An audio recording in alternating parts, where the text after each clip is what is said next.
Hey, this is Casey. I am one mellow marigold. Do you find the idea of starting your own garden to be a bit overwhelming? Let's talk about it.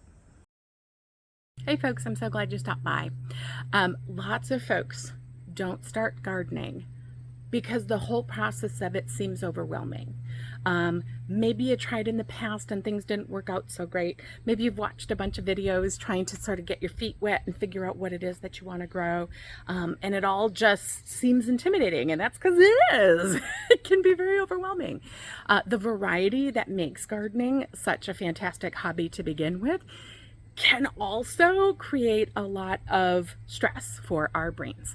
And I want to work through that because I think you can. And as I look out about my garden, I am quickly reminded of where I started.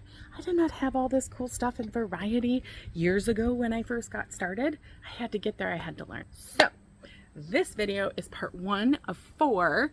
Today we're going to talk about finding your focus plant. Next time we're going to talk about feeding it. Then we'll talk about watering it, and then we're going to talk about building that relationship with your plant. So let's find you a focus plant. What is a focus plant, and why do I think you need one? If you're here, it's because you find gardening to be intimidating, and let's just take the intimidating out. If you're only focusing on one thing, there's only one thing to put your brain on. Just makes it easier.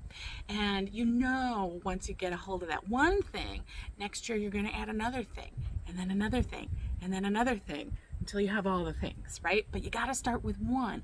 To pick your focus plant, first, think about what you like. What do you like? Do you want something decorative like a flower?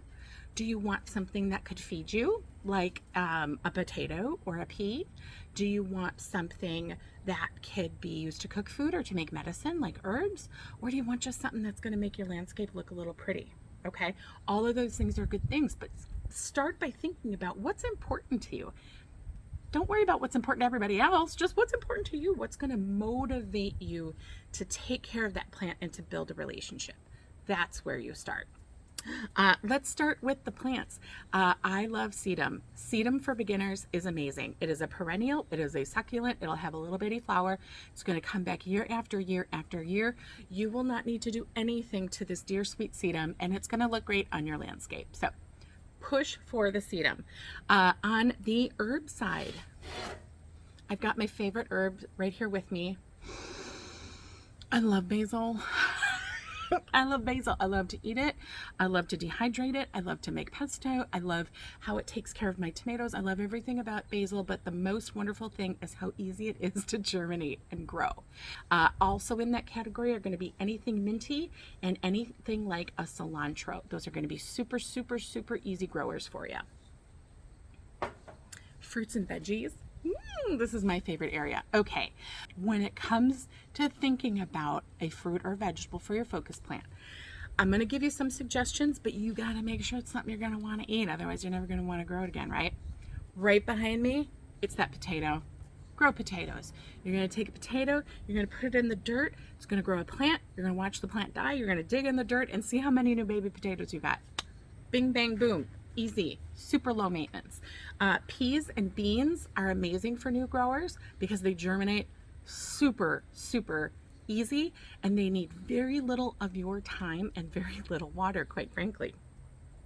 Also, if you're a salad kind of person, lettuce, spinach, chard, all those sorts of leafy greens are all really, really easy to germinate and grow. I am going to encourage you to get on the Google, do yourself a little bit of research, watch a couple of YouTube videos, pick yourself one focus plant that you are going to commit your time and talents and energy to. Starting with a focus plant is going to increase your knowledge, it's going to increase your confidence by leaps and bounds, and it's really going to help you develop a daily relationship with your new garden. Okay, so that's it for your homework today. Shoo, go off with you. Pick your focus plant and then meet me back here for parts 2, 3, and 4, where we talk about feeding, watering, and building that relationship. And in the meantime, if you've got some questions on containers and soil, I've got a couple videos about those as well. I love you guys, and I'm going to see you on the next video. Bye.